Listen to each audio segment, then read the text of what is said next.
Okay, I think we are live. Hello, world.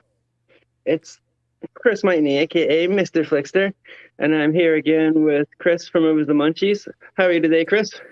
Good. I'm doing well. Thanks for having me on. I'm pretty excited for today's topic. Today, we're going to be talking about Bruce Willis and our favorite movies with him in it. Love it. So, so let's just start off with your own personal thoughts and feelings about the actor, Bruce Willis. I like him. I think he's funny. I think he really has. He's shown us that he can do action really well, um, and I think he's gotten a bad rap over the last several years of just choosing some terrible movies. And then it came out in the news that he had, I think it was called dysphagia, which was going to really just force him to retire from acting, and so that's kind of sad. Um, but if I overlook some of the poor choices or just some of the nasty stuff that he has been in lately, he actually has a really good catalog of some great films, over the course of his career. And I always look back even to just Moonlighting, where he is just so much fun in that. And you get to see his comedic wit and timing in that, which then helped him break into, to get some of these bigger roles. And then he gets Die Hard, and good grief, from there explodes. Absolutely, I have to agree with that. As of late, he does have not the best movies, but I do appreciate his older stuff. Yeah, definitely. So he is one of my favorite actors. Aside from Johnny Depp, and Johnny Depp's another one. And whenever he's got a new movie out, I get really excited for it. So with him, it was always disappointing with these newer ones, especially. But I didn't even know what was going on with them. So in Yeah, retrospect, it kind of makes sense now. You know what I mean? totally. Yeah, yeah. You speculate as like, what is it? Just a paycheck thing? Is that all it is? What's going on? And I think what happens is he was choosing roles or getting roles where he didn't have to do much. He could just say his lines. But unfortunately, those types of roles were not showcasing his actual talent, and then they were edited poorly and just not there wasn't any type of backing behind it from story, production, marketing, any of that, and so it just ugh. But that's Yeah, okay. yeah. Oh, for sure. Like the newer stuff, they've been all like straight to DVD releases. So right away, the studio doesn't have like a whole lot of faith in the picture. Like that's just the general rule of thumb. Same for like Definitely. movies that come out in like January, February, that kind of thing. They tend to have like low expectations for those films. So yeah, I agree with what you're saying totally. So let's start with your number five. What do you have? Cool. All right, number five. This is actually one that most people don't like, and it was just destroyed by critics, and most just general audience don't like it either. But it holds a special place in my heart. It's quirky. It's weird. It's called Hudson Hawk, from I think it's like 1991, something like that. And Bruce Willis and Danny Aiello play cat burglars, and it also stars Richard Grant, Sandra Bernhard, James Coburn, Andy McDowell. Basically, Bruce Willis as a cat burglar is forced to find this thing that is made by Da Vinci, and it's like some kind of codex, some kind of secret thing that can help people turn stuff into gold. And so it is over the top in every single way. There's a musical number that they do at the beginning. Uh, it's absolutely a ridiculous film, and it's not a good movie. I mean, I can say that it's not good, but I totally enjoy it. I look at it and none of it should work, and for me, it still kind of does. So, have you seen this one? I don't think I've seen that one, but I remember hearing about it, and it sounds familiar, and like the way you described it. So, case in point for what you were saying. Not a lot of people remember this one. Definitely, yeah. So, yep, that's my number five, Hudson Hawk. If you've never seen it and you like stupid and you like quirky and you're okay with maybe a terrible movie, but with people that you enjoy, give it a watch. Yeah, that sounds like something I'm gonna have to try and find, maybe on DVD or streaming somewhere. That's pretty cool. Right on. For my number five, I have one that's a little it's kind of divisive. Like a lot of people either love it or hate it. My number five is The Sixth Sense. Hmm. This is like one of the only M. Night Shyamalan films I can say that I actually like everything about it. Like this is like when I first saw this, I couldn't believe like how good it was. Like it blew me away. And then that twist ending, like spoiler alert for people who haven't seen it, but to find out that he was a ghost the whole time and that only Cole could see him, like that was amazing. But the thing about that, it's not just the writing. Like the actor really has to sell it. You know what I mean? And he's really believable. This is one of his more emotional roles. It's not as comedic. He's got his few funny moments here and there, but he doesn't have like his smirk, you know what I mean? It's not an action movie, and he doesn't really do horror movies. Like it's only every once in a while that he does that. So this is a real standout for me, and I like the way that his performance is very more nuanced. Like he's really restrained. You know what I mean? Like he really holds Totally. back. Like he doesn't let his personality shine through the way most of his roles are. So for those who don't know, it's about a psychologist who is trying to analyze this kid Cole because he claims that he sees dead people. Well, it turns out Cole was actually right, and he was dead the whole time. But just the way that the more you watch it, the more you notice the little things that start to add up, like the way his wife talks to him at the restaurant, or like even before she's asleep, like there's this guy that he sees out the window and stuff like that, and the door's always locked. You know what I mean? Like there's all these little touches, and even like when he's sitting there with his mom, they're not actually talking to each other. Like his mom's just kind of there staring off in his face, and these are just little things that you notice the third, fourth time that you watch this movie. I've seen this movie so many times. So yeah, that's my number five, The Sixth Sense. It came out in Nice. 1999. It was written and directed by M. Night Shyamalan, and his character was Dr. Malcolm Crowe. So this Such really a reminds people that he actually can act. Like he's a very good actor. He's not just all. So some actors are very one-dimensional. You know what I mean? They just stick with the action movies. They stick with the comedies, and he can really broaden himself out and stretch himself out. And that's what I like about this. What are your nice. thoughts about The Sixth Sense? Have you seen that one?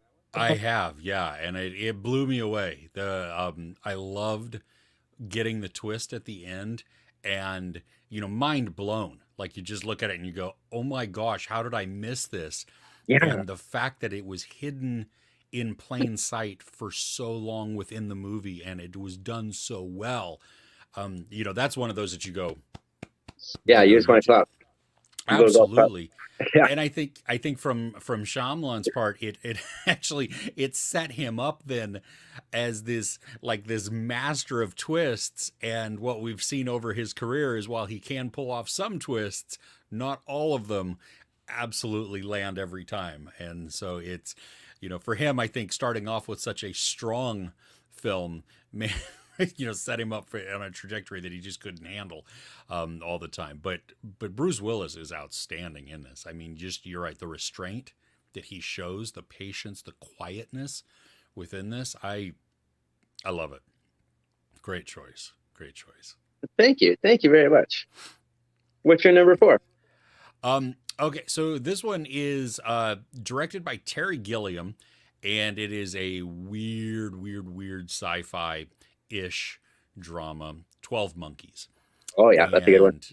And yeah, just bizarre, I think, is really a great way. The production, I mean, Terry Gilliam has a weird eye, and he brings in just. He likes to play with the camera and do different things, and so we get wonky angles, we get Yep, different zooms, yep. even some weird lens choices that really distort the field of view that we see. And we have Bruce Willis. It's kind of a time travel. It is a time travel movie, It is. Yep, where Bruce Willis is sent into the past because the future has been decimated by a virus, and nobody can live outside up on the surface there, and so surface of Earth, and so he's a convict, basically forced to go back. So they send him back constantly, trying to get details to see where it started, where this virus happened, or anything, so that they can put it into it. And it's really, I mean, Bruce Willis does a great job because he has to play somebody who is rational but comes across completely insane also at the same time, yeah, because he's put into these situations where, I mean, if he's talking to anybody else, especially because he's saying he's from the future, that he's just, I mean, he's insane and nobody will believe him. And then you get this performance from Brad Pitt in there, that Brad Pitt steals the show. Oh I yeah, mean, totally, totally. he is in a mental institution, and that's where Bruce Willis first meets him in one of the times that he goes back in time. And just I loved it. I recently watched it. I don't know, probably like 3 or 4 months ago for the first time in several years, and for me, it held up. I was totally engaged. Still, there were pieces of it that I didn't remember. Like I remembered the overarching story and everything that was happening, but little bits here and there just I had forgotten about.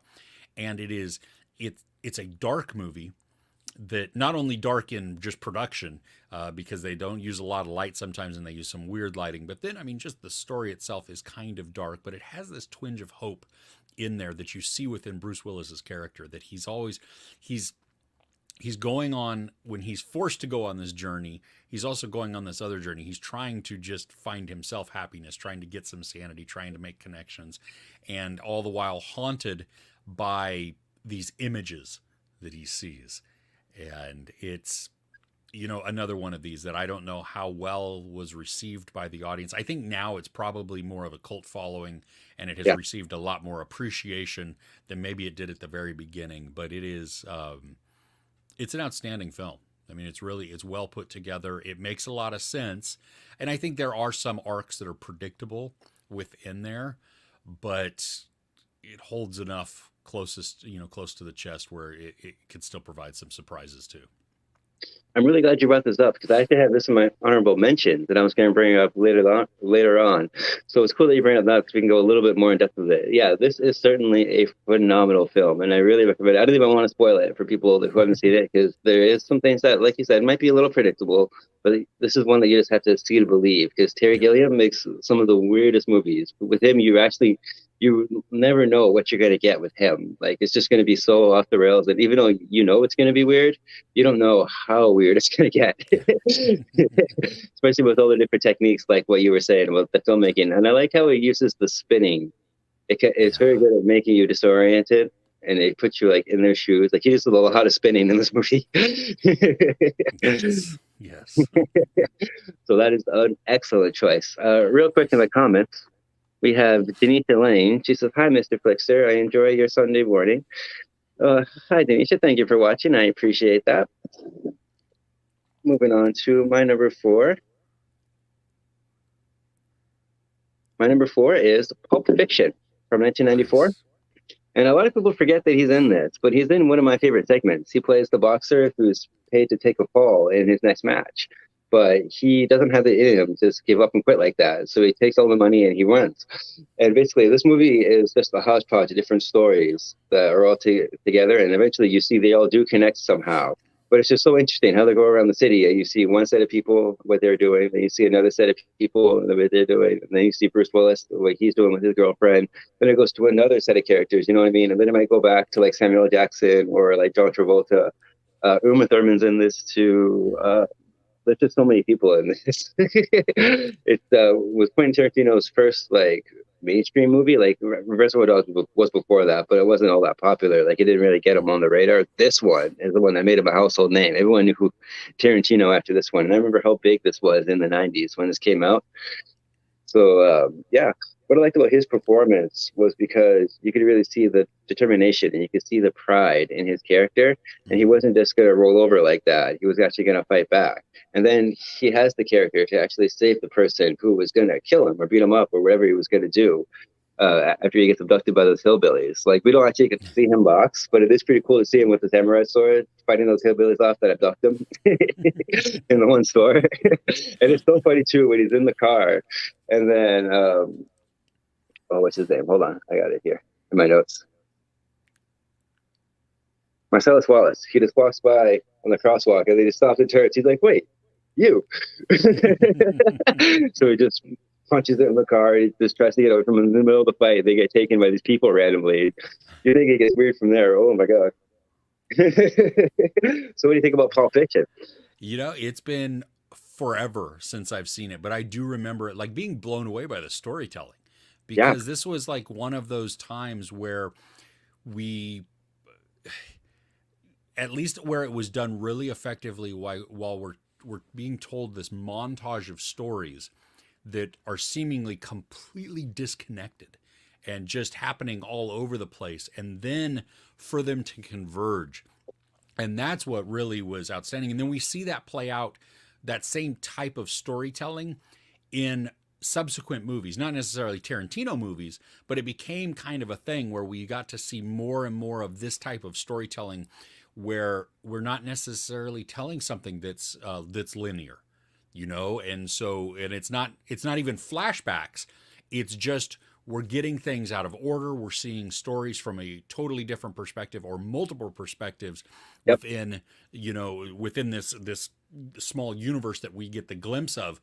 And yeah, I think these probably would have come about at some point because Tarantino did this and it was such a big movie. And then to grab Bruce Willis for this, I mean, you figure Bruce Willis, Sam Jackson, and I think even like with John Travolta, this like reigniting his career, you know, and what that did for him. And so that was really cool too. So it's for me, it's time for a rewatch because it's probably been 15 years since I've seen it. Okay, I mean, it's been a long time. So it will be, while I remember small parts here and there, you know, in some of the iconic moments that are ingrained in my head, yep. the overall part of it, like it will be great to watch again because it will be kind of new again, and fresh. So that'll be fun. Oh yeah, I really recommend that you revisit this if you haven't seen it in a while. Real quick in the chat, Denisha Lane's saying that she's late and she wants to know what the topic is today and who the guest is. We're talking about our top 5 Bruce Willis films, and the guest today is Chris from Movies and Munchies. Hey, so if you're not already subscribed to his channel, give him a likes and give him some subscribe to him and give him lots of love because he gives great content. He covers mainly Netflix films, so if you're interested in that, he's really good content. I do recommend it. And then Sabrina Kelly is saying, Pulp Fiction was such a great movie. It's been years since I've seen it. Yeah, if you haven't seen it in a long time, I do recommend. Yes, definitely. This came out in 1994. And the fact that it's kind of stuck with you after all this time and you haven't seen it in so long, that says something too. It's very memorable, eh? Totally. Yeah, absolutely. And some big iconic moments too. Yeah, they even make fun of it in one episode of The Simpsons. They have different characters from The Simpsons doing random things, but it's sort of similar to the movie. Like it's hilarious. Nice. So what's your number 3 then? Number 3, this is I would call it a guilty pleasure, except I feel no guilt about watching it and loving it. Michael Bay's Armageddon. Yes. Where you know, we have Bruce Willis, who is is an oil driller, and he has this company, and a meteor is coming, or an asteroid, whatever, is coming towards Earth, and it is on a destructive path towards Earth. And they figure the only way to solve this, to get it out of the way, is to drill down into the giant rock hurling at Earth, put in a nuclear weapon, and explode it so that it can break off and skim and miss the Earth here. So this is our epic, you know, the early 90s, just destruction. You know, it's all classic Michael Bay. I mean, we have very oversaturated colors. We have blinding lights. Yeah, absolutely. You know, and then you have this killer Aerosmith score that I'm sure just ticked them off because and made them happy all at the same time because it made them a ton of money. But then it got played. Their song got played on pop stations and easy listening stations and everything. I mean, it was all over the place. But I mean, Bruce Willis just as this dad to Liv Tyler, and then the surrogate dad to Ben Affleck. I mean, you know, and really the surrogate dad to all of the misfits that he has as his drill team. I mean, the whole characters. Wow. Yeah. Oh gosh, you know, I always think of like, talk about the wrong stuff. I mean, you see them walk in. I mean, it's just, you know, they have this. There's this montage scene where they all have to get their physical exams to see if they're going to, you know, if they can qualify to go into space. And I mean, they're just, none of them have any business doing that. They're really good at what they do, as drilling, but other than that, these people have no business going out in space, and just some of the comments that go within this. And I mean, it's just, some of the on a horse tranquilizer. What? Well, some of these guys are pretty big, and just, I mean, the cast of characters in this is outstanding. And I love Bruce Willis within there because he gets to be a little grumpy, Yep. and which I think he thrives at when he gets to be grumpy when it feels real. When his character just calls for it, and so he's this gruff guy, but he also has that soft side, and he gets the hero moment within there. And I mean, the movie itself is totally predictable. It's cheesy in a lot of spots, and yet I love every minute of it. I mean, I watch it, and it's one of these that not only do I look back on with fond memories, but at the time, I loved it too. I had a blast watching it, and it's still one there I could just put on at any point and be like sucked in and just enjoying it. So It's sort of like a ride, eh? yeah. Once it's over, you just want to get back on it. You're like, yeah, let's go on again. Yeah, let's do it again. And it's so funny that's your number three, because I actually have that as my number three too. So we matched Nice. up. Right on. So yeah, what haven't you said already? Came out in 1998. He played Harry Stamper was his name, and I just love his gruffness. Like you were saying, he doesn't take no crap from nobody. He's even talking like right to the head of NASA. He's like, "You're an idiot," like right to his face, like that kind of thing. Like he's not afraid just to say exactly what's on his mind. And he's going through. He's like, "I thought you guys were smart enough that you guys had a room of people where you just think stuff up." Like some of these lines, like only Bruce Willis would be able to deliver it like this way, like a certain way. And I love when he's taking apart their machine for the oil drilling. He's like, "What the hell is this?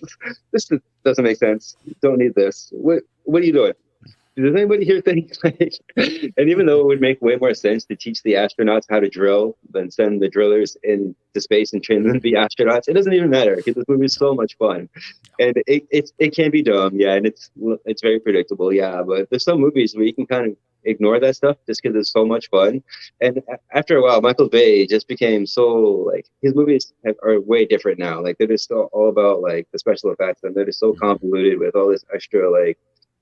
You can't even say story because not a lot of it's not even like that cohesive. So like the Transformers movies, like those declined over time. Yes. I didn't even like the last night. I think it was the last one. We had like medieval times that came out there. It's like, what is this? What are you doing? He's become more about spectacle over time. But this one, this has actually got a good story. It's actually got some emotional moments. Like the end, I actually cried the first time I saw this. Like when he sacrifices himself, when he wants Bruce Willis. I mean, when he wants Ben Affleck, he's like, "Take care of my daughter," and this stuff like that. And then they play that song, and I love that song. And I don't care how many times they played it on the radio. Like that's like one of my favorite Aerosmith songs. Excuse me. Oh.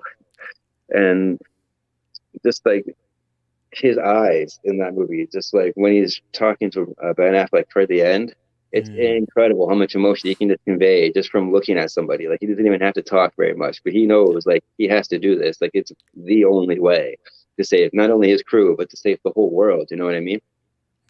Yeah. So yeah, he really does stand out. It's a large cast, but he really does like stand out as like the leader of the cast, and he really is driving this movie.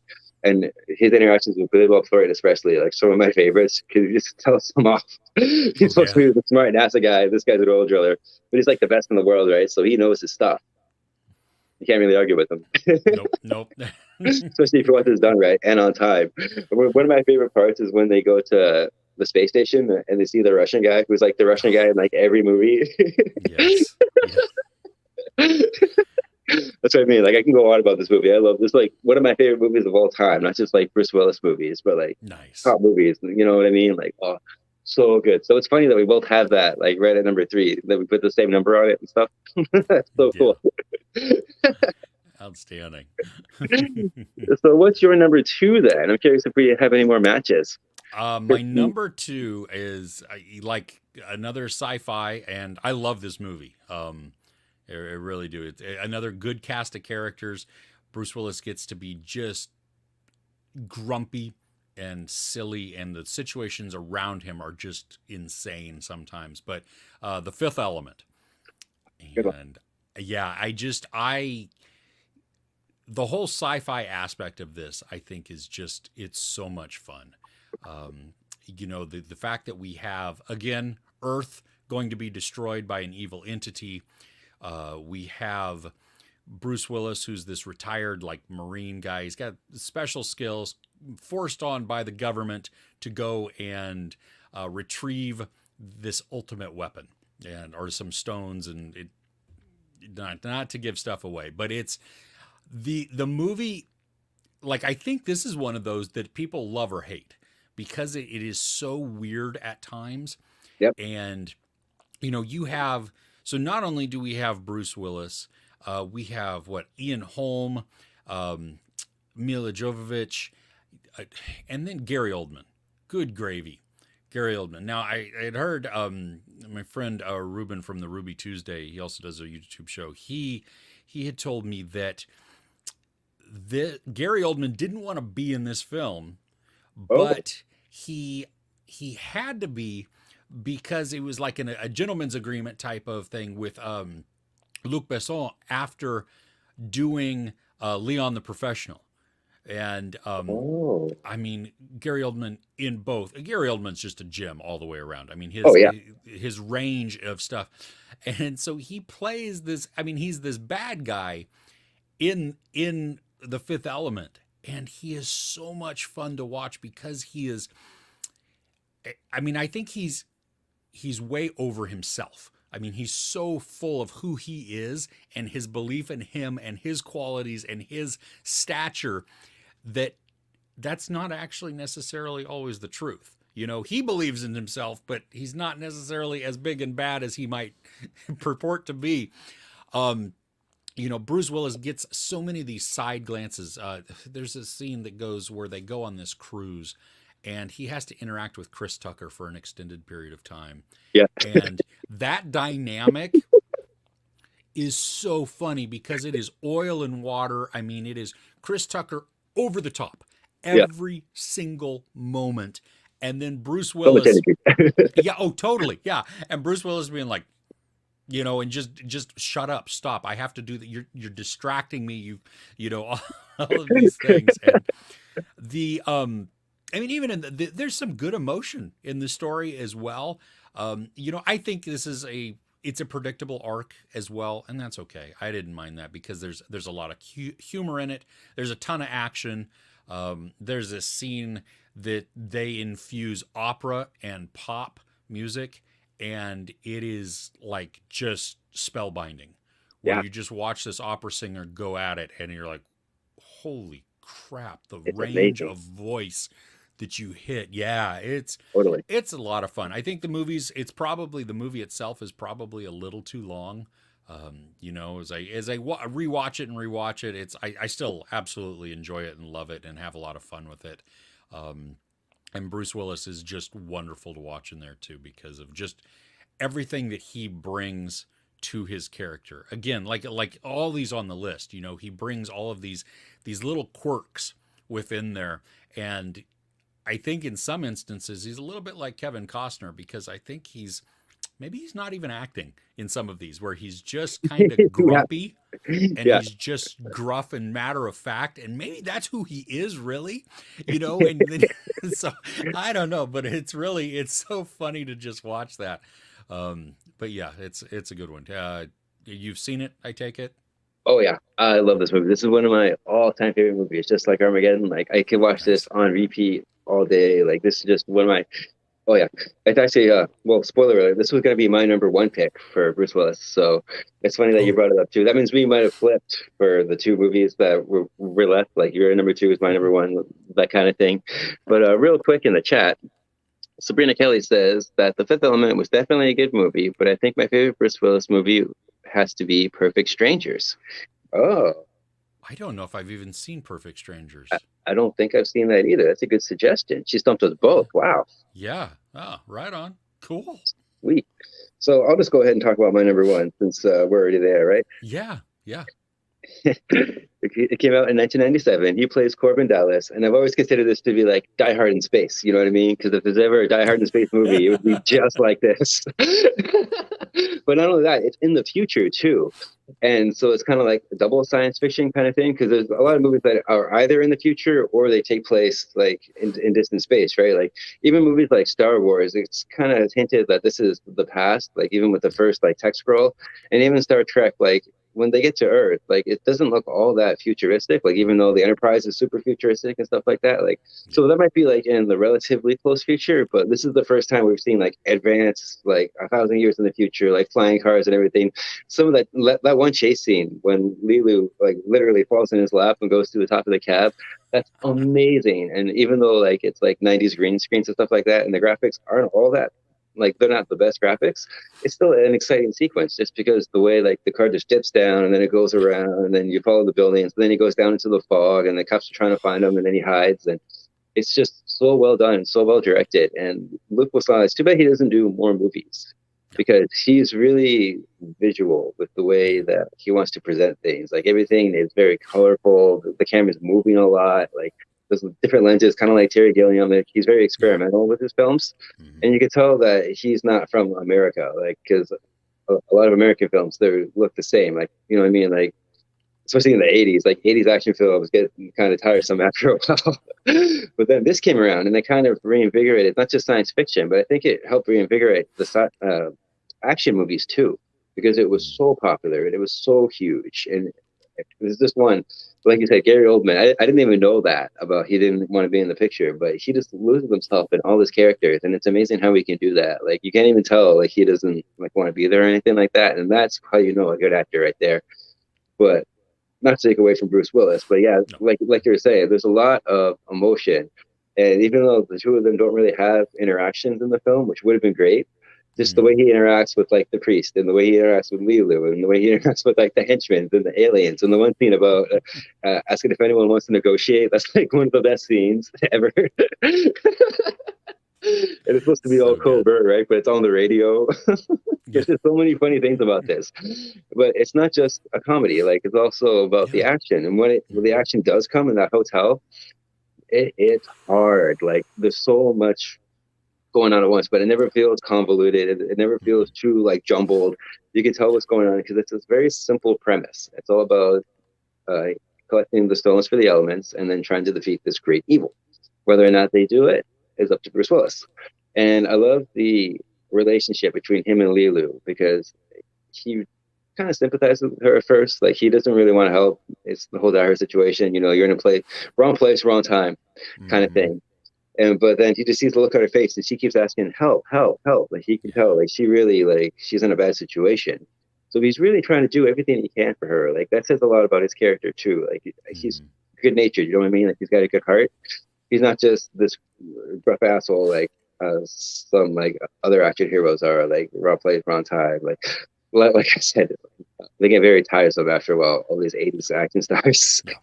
But a few of them stood out, like Bruce Willis stood out, Stallone stood out, Schwarzenegger stood out, and they're still making movies. So yeah, that's what I have to say about the Fifth Element. Bruce Willis, he conveys the emotion. He's got the witty banter. I love how Chris Tucker wants him to talk more on the radio. He's always trying to be more talkative, but he still just says like one or two words. And you can see the frustration in Chris Tucker. And he's like, this movie is just so quotable. And that song, oh my God, I couldn't believe it. The first time like you see that scene, it's like, whoa, it's just, you have to really hear it to believe it. Because it's hard, it's kind of like techno, but it's also classical music and it's also like opera, but just the way they combine it. I've never really heard anything like that since then. No. So there's just so many things about this movie, like the makeup, the costumes. Oh, so I get rid of this movie a lot. But I'm going to stay focused. And yeah, Bruce Willis was just, I have a feeling this would be a whole different movie if it wasn't Bruce Willis casting the role. Like it just wouldn't feel the same. You know what I mean? Like it wouldn't have the same energy. It wouldn't have the same comedic timing. Like if they got anybody else, it just wouldn't work as well as it worked with this. Yeah, you definitely need that mix of being able to be true action hero and real comedy and some, you know, that good comedic timing in there. And then Bruce Willis has that. So that's outstanding. It's hard to blend the two, because sometimes when you have these serious action movies, you have the comedic bits and they almost seem like they're out of place. Like they're from a different movie. Like it didn't belong in that one, for example. But then Die Hard came around and they kind of changed all that. So I have a feeling what your number one is going to be. But before we get to that, do you have any honorable mentions that you want to talk about? I do, yes. I have a ton of them, but I'll narrow them down. from my memory, because it's been forever and a day since I've seen these, but both of these, The Last Boy Scout and Striking Distance, I remembered enjoying, either action or mystery within there. I'm sure they're not perfect by any means. Um, if I were to rewatch them, I love him in The Jackal. That's Yeah. a much slower movie. But the movie itself does have problems, and even then Richard Gere's accent is just not good. Um, they shouldn't have made him just let him speak in his American accent, just call it good. But Yeah. Yeah. I like that. One of my favorite just movies of all time. He's a small role in it. He's a supporting character, but it's Moonrise Kingdom, Wes Oh, yeah. Anderson film. Yep. It's just so good there. And I'm gonna hurt you here because I think I know what you think my number one is, but my an honorable mention here is gonna be Die Hard. I love Oh, it. I interesting. I love the movie. I think it's wonderful. I mean, the combination of him and Alan Rickman and the entire cast, really. I mean, it is so good. It is definitely a Christmas movie. Oh, And definitely. I it's, agree. it's, it is iconic. It is quotable. There's so much to love about this. And the only reason really that I put it in my honorable mentions is because I think everybody expects it to be as the number one, which rightfully so it could be. For me though, I'm not going to put it at my number one because for me, a quirkier movie takes the number one spot with Bruce Willis. And it has a sequel, which is Oh, still, I enjoy, but the first one caught me completely off guard. I believe it's either based on a graphic novel or a comic, and it has a fairly decent size or cast of characters within this. Bruce Willis is an unassuming guy just going about his day. He has a crush on this woman that he's never seen. He calls her every month, and because he likes to hear her voice, he's fairly lonely, and he has though his profession has caught up with him, and the movie is called Red, and it stands for Retired Extremely Dangerous. yeah, that's a good one. And it is a comedy, it is an action. I mean, you have Mary Louise Parker, you have John Malkovich, who steals the frickin' show a lot of the Yes. time. um, Morgan Freeman, there's Richard Dreyfuss, Carl Urban, Helen Mirren, Brian Cox. Good gravy. Oh, how. Um, just yeah, it really is. The movie is just it's a lot of fun. And for me, the reason it becomes number one is the overall, just every bit of this movie works because I get to watch Bruce Willis do some action, but he's older now. And Yeah. so you start to feel a little bit of this, but he hasn't lost his edge, and it's kind of it's this turning point in his career. And you get to see all these other actors who are older, or at least they look older than he is. They might all be about the same age, but just watching him um, interact with them and, kind of an underdog story within there. And the there's a bunch of lines within there, and again, I go back to John Malkovich, who steals the scenes. But there's a love story that's intertwined within this a little bit. It's minor and it's off to the side a little bit, but it's also Bruce Willis's focus. And so he's this regular, well, he's not a regular dude by any means. I mean, he's a man like Liam Neeson, with a special set of skills. And he, you know, but he's not trying to do that. He's just trying to live his life. And, the world is then thrust upon him. He's brought into this thing where Yeah. he didn't Yeah. want to be. He was off over here doing his own little thing. Yeah. And so, when you combine that with the cast, with all of the other characters too, it's so much fun, and it's very funny, and yeah, some great action as well. I'm actually surprised. I was for sure thought that Die Hard was going to be your number one after what you said. Real quick in the chat, Denisha Lane said, "I love the Die Hard movies. It's epic." I have to agree with that. But before I go on, because it's my number two, right? I already told you my number one. I have some honorable mentions. Nice. I was going to say some of the ones you already mentioned. I was going to say Jackal, 12 Monkeys. I think those are the only two you said. Some other ones I wanted to mention. Oh, I was going to say Red too. But Looper, that one's really good. It's like a different kind of time travel story. And it's interesting because Bruce Willis is faced a lot against himself when he's younger. And some of the conversations he has with Joseph Gordon-Levitt, they're both really funny, or they both really make you think. Because he started asking about his future. He's like, no, I didn't regret doing that. Or like, there's something about learning French. He's like, no, it's great. Don't quit. You're going to be really good at it. Like, you know what I mean? Like, he tries to encourage himself when he was younger. So that's just a whole weird scenario. Like, could you imagine sitting with yourself from the future, trying to explain time travel to your younger self, and then talk about like what's going on with the whole like plot, everything like that? It's like the whole thing. Like, it takes a few times to really understand it. Like, I didn't really get it the first time, but yeah, Looper is really good if you like time travel movies. I also want to talk about Sin City because I love graphic novels, and I love when there's good graphic novel adaptations. And the way that this looks, like some of it's just panel for panel, like it looks just like the book. And it's just so amazing the way that Robert Rodriguez filmed this movie, because he did it the black and white, but he's got little spots of color here and there. And that's exactly what it's like in the book. It's very minimal color, and it's just the way that Bruce Willis kind of takes over the film, because it's only like in like little segments. It's kind of like Pulp Fiction. They tell different stories and then they all connect. You've seen it. Okay, cool. But yeah, Bruce Willis's story, especially when he's trying to save the little girl, like you could tell like he doesn't really believe in himself anymore. Like he's like at the end of his career, like he's trying to get this one last guy, but he's got to do it because innocent lives are at stake. And he just pushes through the storm and he goes against them. And then when he finally does succeed, you really want to clap for this guy because he's got that like empathy, you know what I mean? Because he is getting old and he's getting like grizzled, but he kind of plays with that. And this movie's got a real like dark, serious tone. And he's really good at. It's the same thing with the looks. Like he's all about the looks, like the way he kind of like squints his eyes, and like he's very powerful. You know what I mean? So when he delivers his lines and he gives those looks, it's very chilling sometimes. When he says those darker stuff, it's like ooh. Some other honorable mentions. I was going to say 12 Monkeys. Unbreakable. That's another good one. Oh, from yeah. M. Night Shyamalan. And that's another twist at the end that I thought was really good. I didn't see that one coming. This is his early M. Night Shyamalan when he kind of thought about the twist a little bit less and put more focus on the story.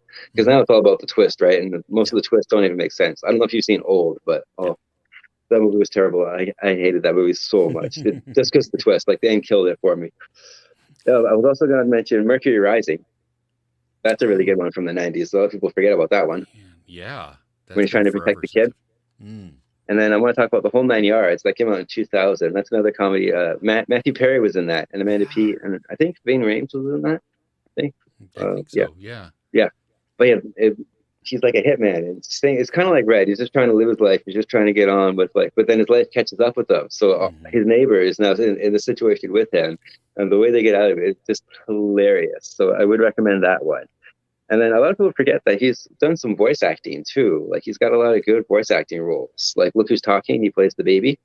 Yes. A lot of people forget about that. And then he's also in Over the Hedge. He plays the raccoon. You remember that? Such a good movie. I love that movie. Yeah. I love that movie. It's so good. The way he rounds up the other animals and the way he talks them into everything. He's a fast talker. He's a smooth talker. And that's one of those movies. Only Bruce Willis could play that role because he's like, oh, come on. Like, he's very charming. You know what I mean? And he's very funny, especially with the turtle. I forget his name now. Shelton, I think the turtle was. It was... Gary Shandling, right? Gary Shandling, yes, thank you very much. I was drawing a blank there. And then he's also in Rugrats Go Wild. That's the one when the Rugrats meet the wild thornberries and they're stuck on the island together. But because Elijah can talk to animals, he played Spike the dog. And I remember that was a total surprise to me when I saw that for the first time. I was like, wait, I know that voice. Even as a kid, I could just recognize it. He's got a very distinguishable voice. And I think he's a very underrated voice actor, too. He doesn't do a lot of voice acting, but when he does do it, just the emotions he can convey just through the voice is amazing. He can use like anger, He can be really witty. He can be really funny. I'm not sure how much is ad-libbed, but I got a feeling most of the stuff is ad-libbed because some of the stuff, like, it's hard to imagine someone sitting there writing a lot of these lines that he's coming up with. Like, I don't know, maybe that's just me, but I think he's a very talented voice actor, and it's too bad he didn't do more of that. Yeah. So for my number 2, it's actually not the first Die Hard. My favorite Die Hard movie is actually Die Hard with a Vengeance. The third one. Nice. That's Sam my favorite. Jackson in there. Yeah. Yeah, Samuel Jackson. Jeremy Irons is the villain. Mm-hmm. He plays Simon Gruber, who was Hans Gruber's brother from the first one. And I'm not really a big fan of Die Hard 2. Like, it's okay, but it's the one at the airport, and it's basically just like the first one. But this one, he's back in New York City, like what we heard about him talking in the first one. And he's running all around the city. He's got to do all these puzzles. They play this deadly game of Simon Says, which is basically a cat and mouse game. They're doing like all these different like math problems basically with the water jugs. They're trying to figure that out. Oh my and then gosh, you got to try to figure out where the bomb is, because he said it was in one of the schools. And then I don't even want to say too much about this movie because it's so good. Like, it's got a good story. It's got good action. The chemistry between Samuel L. Jackson and Bruce Willis is amazing. Like, they really carry this film together. I can't even put it all on Bruce Willis's shoulders because you really need that back and forth. And if it wasn't 2 good actors in the role, like if it was 2 different actors, same sort of thing as The Fifth Element. I feel like this would feel like a whole different kind of film. Like, it wouldn't be the one we have now. Like, it just, you can't catch that light in a bottle again. Like, it's too bad those 2 didn't have more scenes in Pulp Fiction. Like, I don't think they had any scenes together, but I don't think just to see them play off each other is just hilarious because it's 2 different worlds, right? And it's total culture clash between the 2 of them. But not only that, like even like the emotional scenes when it gets there, he really brings it to the table, like more so than I think Samuel L. Jackson does. I think he really outacts him in this one, actually. But you can ask me any day, and I can go back and forth between which one's better in this movie. But we're talking about Bruce Willis, so I'm going to kind of focus on him a little bit more. There you go. Well, what I was going to say was, I especially like the interactions between him and Jeremy Irons, because he's one of those mastermind kind of villains, and he's one of those charming kind of villains. And I think there's more interactions between these 2 than in the first one with Hans Gruber. And he's just telling him off left, right. He's like, I don't want to play your stupid games anymore. But he kind of has to if he wants to survive the rest of the day. If he doesn't want to like risk anyone else's life too, because that's the whole John McClane, right? Like, there's him. Yeah, if he gets hurt, that's one thing. But what about all those innocent people that are stuck in the situation too?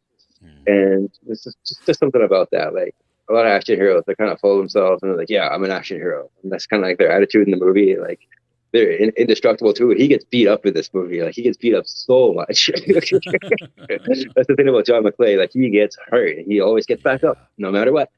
And that's what I like about him. Nice. It's been forever since I've seen the third one. Oh, yeah. Yeah, it definitely time for a rewatch, because I remember enjoying it, and the puzzles were it's a good addition to the Die Hard story to make it different than the first 2, because you're right, number 2 is really just number 1 in a different setting. And so this is, I like that this takes on a different twist, even though it has some of the same premise.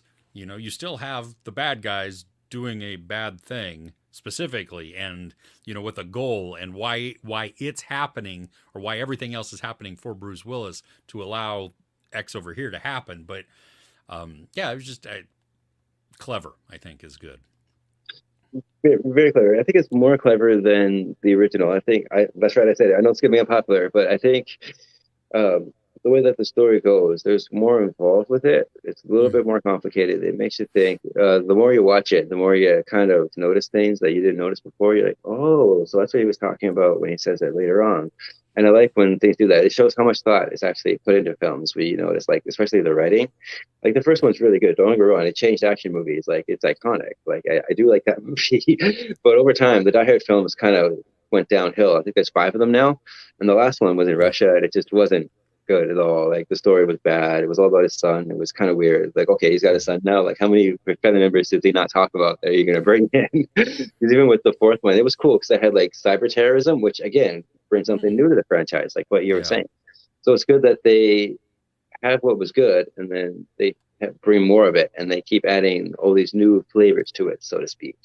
And I think the third one stands out because he's got to go all around the city. He's not stuck in the building. He's out in public. He's got other people at stake now, more so than the other ones. Like the stakes are just so much higher in this one. And some of the action is just amazing. Like in the subway when the bomb goes off and the train like derails, and then you got the when they're tied up, you got all the trucks going down underneath, and you got getting the gold, and then you have like the helicopter scene. Oh my God, this movie's just amazing on so many levels. Yeah, I love the time limits that are put on also. That you know, that adds that tension and that urgency to every scene, because it is truly a ticking clock. And so it's and then he's at war with himself. He's like, I don't want to do this, but I don't have time to argue with myself. And then he's got to argue with Samuel L. Jackson. He's like, yeah, I don't like you, but you have to come with me because I can use your help. So let's go. Definitely. So yeah, I just looked this up. That was my number 2. My number 1 is actually The Fifth Element, but I just thought I'd talk about it already because we're getting close to the top, and might as well talk about it while you're talking about it too. So definitely. Is there anything else that you want to add? No. I mean, you know, Bruce Willis is so many. yeah, and I think, like, I had made a list before. Like, I started out going, okay, what are the worst Bruce Willis movies? You know, because he had so many in recent years that were just not up to par with what he had done. But it was so funny because as I started going through his list, I was like, oh yeah, he's in this, and he's in this, and he's in this. And it's like, wow, these are all really good. And so it's actually, even though the most recent ones might be utter poo, if you look back at his catalog, he has way more hits than he has misses. And so I think, I mean, which I think is a good thing. And I think it's important to, I'm glad for me that I had done that, because it reminded me of all of the things that I really loved him in, you know, that I'd maybe even forgotten about, like Looper. I mean, Looper's a spectacular movie and a really, you know, a well-told story. And it just wasn't on my radar. I'd just forgotten about it. And so to be reminded of these, and then to have a physical list where you could look at it and you go, well, the positive list is this, the negative list is like this. Okay, fair enough. So see, there we go. He might not have gone out with a bang, which is unfortunate just due to some health concerns, but he had a stellar career, and I think we should celebrate that. So. Yeah, oh, for sure. For people that may not know what's going on with him, back in March, it was announced on Instagram from his daughter. I have the quote here. She says, quote, and as a result, oh, wait, sorry, wrong side. It says the 67-year-old family said he would retire from acting because of aphasia, which actually it affects cognitive memory. So he can't really learn lines anymore. It's getting hard for him to speak. Like his brain's kind of, I don't want to say deteriorating, but he's got some sort of a brain sickness. You know what I mean? And it's really affecting him. So it says here, it's impairment to produce and understand spoken words, written, or even sign language. And it's one of the main reasons was because of a stroke. I don't know if he's ever suffered from a stroke or anything like that, but I've been looking into this disease, and it's actually really interesting because there's so many different things involved with the mind, right? Like you can get dementia, you can get Alzheimer's. I hadn't even heard of this until like a few months ago when he started talking about it. Well, his family started talking about it. Yeah. But even like Demi Moore started speaking up about it. His wife, Emma Hemming, started talking about it. Rumored siblings, like they've all like spoken out and said, after much consideration, he's stepping away from the career, which has meant so much to him, quote unquote. I couldn't find the full quote for it. But yeah, so it's really sad to see him not go out on top. But it's nice that we have these gems that we can still enjoy. Totally, and they're so rewatchable. That's the best. that we get to go back in. It was so hard to make like a top 5 list because I kept listing different movies, right? Yeah. And you saw how many honorable mentions I had. I'm like, okay, but which ones can I not get enough of? Like, which ones are like the top of the top, the ones that like either I grew up with or the ones that just kind of resonated with me over the years. And yeah, it was a tough decision. And I'm like, I do like Die Hard. Even just picking one Die Hard movie out of the 5 was kind of hard because, 3 is really good, 1's really good. I almost did go with the first one, but I'm like, no, no, it's just out of pure enjoyment of the third Sure. one. Like back Yeah. then and now, and the rewatchability of it. Like this is one that I watch regularly, right? So Nice. that's why, because I go back to it more often than the first one. So I thought it was a little bit higher. There you go. Yeah, that's the best thing. You know what I mean? It's a with your list. You know, I mean, it's what do I gravitate more towards, or what would I watch more often? If I'm given these choices, which one do I grab first? Okay, cool. That, all good choices, but Yeah, I was doing the same thing with Johnny Depp with our last video. This is our third video, I think, together. yeah, But yeah, the last video with Johnny Depp was the same thing. I had all these movies. I'm like, which ones do I gravitate more toward? And just like what you said, yeah, it's like, which ones do I watch more? Which ones do I enjoy more?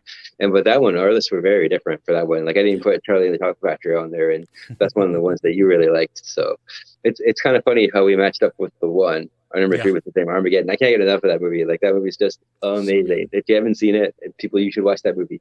Absolutely. Yes. Yes. It's So 90s cheese, but go for it. 90s cheese. All my movies, I just realized, were from the 90s. Can you tell I was a 90s kid? So, Chris, before we go, where can we find you on social media? Best place is YouTube, Movies and Munchies. If you just search that, you'll find me.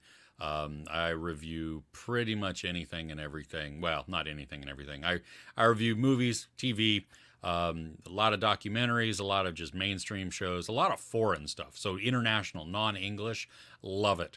I love non-English stuff. So if that's your niche also, you know, and you want to find out something about that, definitely head over there. Occasionally, I will also review snacks that I stumble upon. You know, sometimes you get to watch me almost throw up because they're just disgusting, and sometimes I find some really great snacks that you might want to go out and buy. But yeah, I suck at Twitter, even though I'm on there. Instagram, Facebook, I'm barely non-existent, but that's okay. But yeah, if you can find me, just head over to YouTube, or while you're watching this on YouTube, just search Movies and Munchies, you'll find me.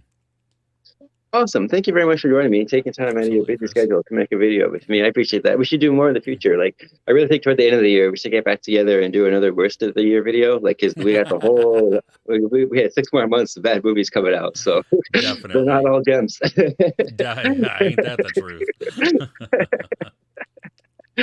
So you can find me on Twitter, Instagram. I'm on Facebook. More recently, I'm on Letterboxd. I've started putting reviews on there, so you can find my written stuff there if you want to read that. I'm also on Medium, and I'm a film critic for HorrorBuzz.com. I cover anything and everything horror on that website. So go ahead and check that out too if you haven't seen it yet. And if you're a big horror fan, I have a lot of horror content on my channel too. So like, it's not strictly a horror channel, but horror I tend to lean on more than other stuff, because it's kind of like my favorite genre. Right on. I'm a horror guy. What can I say? But yeah, there's more horror stuff there if you want. We also talk about other random stuff. Like we talk about Star Wars. We talk about like the best movies, the worst movies so far. I got interviews on there. I got reviews. I have rankings. I like Friday the 13th is one I have on there. I ranked all the Scream films on there. And I have cute, adorable cats. I don't have any in the room with me right now, but they're in the videos. So, Chris, before we go, do you have anything you want to say? Perhaps. I guess you'd like me to say thanks for couching with me. So, Yes, thank you. Have a good day, people. take care.